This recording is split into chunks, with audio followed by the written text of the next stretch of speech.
مخکې ووایي چې یو مطلب یا یو معنی په دغه آیت کې دا و چې سړي دې دا ارمان نه کوي چې مونږ ښځې وې او ښځې دې دا ارمان نه کوي چې مونږ سړي وې. دا یو شان کېدی نه شي، ځکه چې سړي حاکمان دي، مشران دي په ښځو باندې.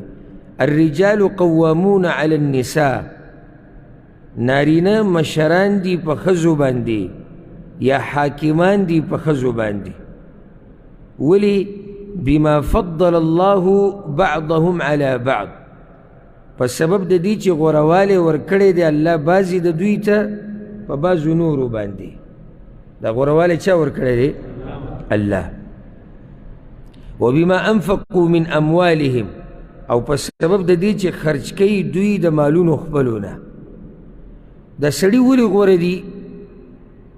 یو خو الله د دوی یعنی یو ورکړه د الله د طرف نه ده چې د هغې د لاسه دوی غوره دي، او هغه د دوی د بدن ته وګوره، د دوی زور ته وګوره، د دوی عقل ته وګوره، د دوی سوچ ته وګوره، د دوی هغه جوروالي ته وګوره.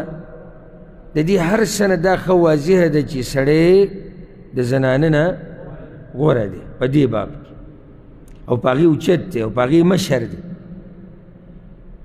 بیا بعض څه داسې دي چې دا سړی داسې څه کارونه کوي چې د هغې د لاسه غوره شوی دی، لکه خرچه کوي، د دې د لاسه دی مشر دی په ښځه باندې.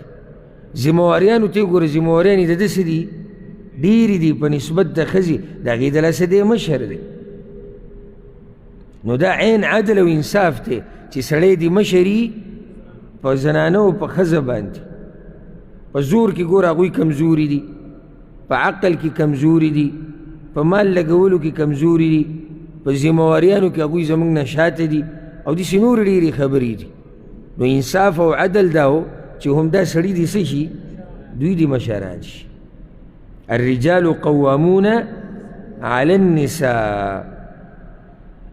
امام ابن کثیر وی رئیسها کبیرها، معنی دا چې دا سړی د ښځې مشر دی، سرداری دی، سیدی دی، حاکمی دی، ادب ښوونکی دی، دا ټولې معنی پکې صحیح دي.